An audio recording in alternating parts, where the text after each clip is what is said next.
heard about home field advantages in other sports, but how does it affect the best fighters from around the globe? The international presence of the UFC gives us a look at some of the most passionate fans from all around the world. I gathered the fight results from every UFC event held in Brazil, Australia, and the UK to see how well the hometown fighters have done overall and in main events. Let's go. So before we get into the numbers, just some important info to cover. This does not include country versus country fights, so if we're in Brazil and we have two Brazilians fighting, I didn't include this into the data. Fighter's country of origin is based on the flag on their topology profile. And lastly, we're only looking at these three international countries right now. The US and home field is kind of tricky, like if you were to look at how well Florida fighters did in Florida or something like that.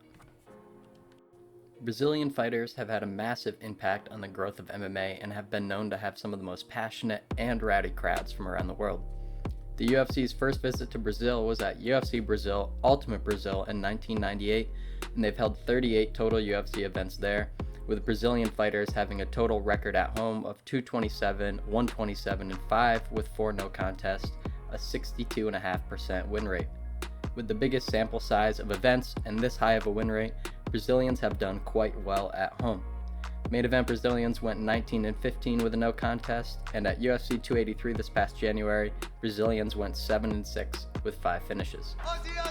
With Australia being a hotbed of untapped potential right now, I decided to check them out and see how well they've done, and the UFC has hosted 16 events in Australia, with the first being UFC 110 in 2010. These stats are for the Aussies and New Zealanders, since there hasn't been an event held in NZ yet. So main event fighters are 2-5-1, with the headliners being George Sotiropoulos, Mark Hunt, Rob Whittaker, Tai Tuivasa, and Alex Volkanovski. The overall home record of Aussies and New Zealanders is 53-54-2 at home, but there haven't been a ton of fighters from this region to fight in the UFC. The market is still beginning to boom, and I suspect that we'll see these numbers improve as there are a lot of prospects and regional talent on the come up. After the massive UFC 286 pay-per-view in the UK, I had to take a look and see how well the UK fighters have done overall at home. If you don't know, the UK consists of Wales, Northern Ireland, Scotland, and England, so this isn't a breakdown of how Welsh fighters fought in Wales. I've bundled them all together here for 27 events that were held in the UK.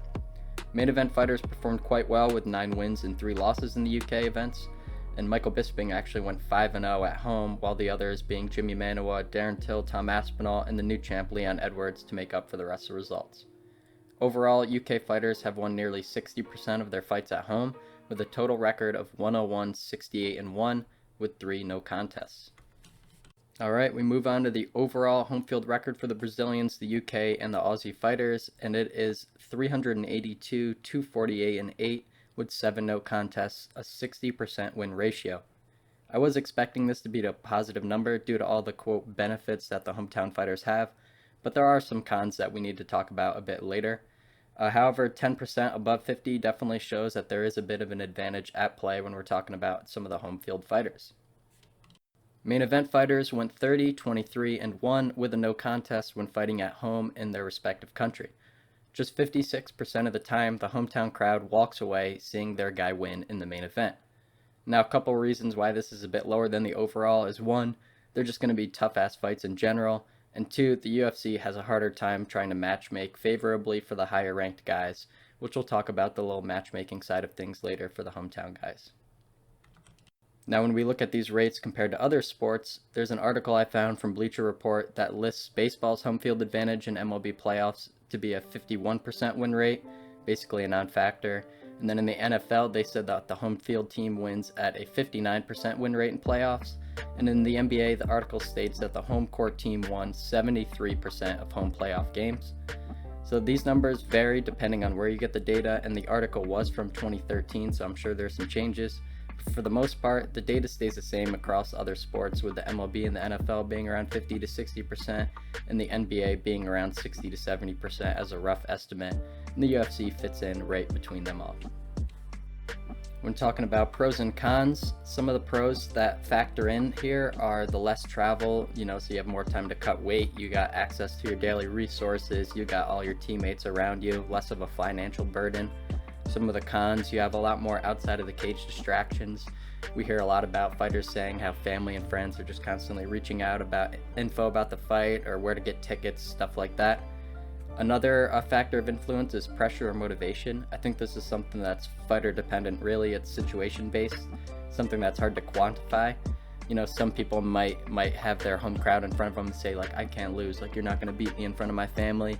Other guys, maybe they're just too overwhelmed by all the attention and the pressure. Another factor here is the matchmaking.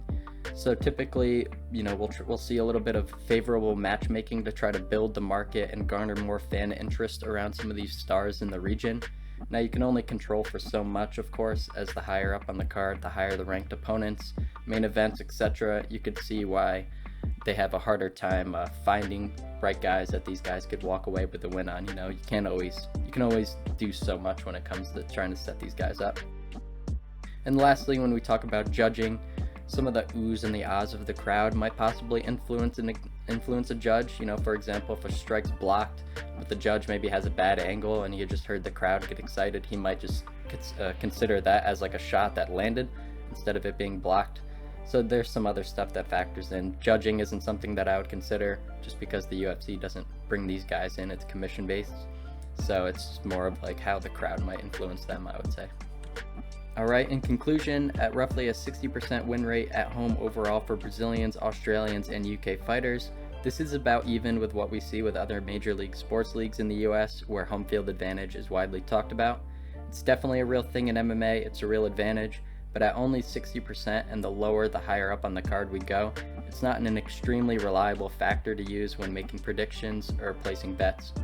So I'm planning on uploading this and making a part 2 when some of the other international cards get announced.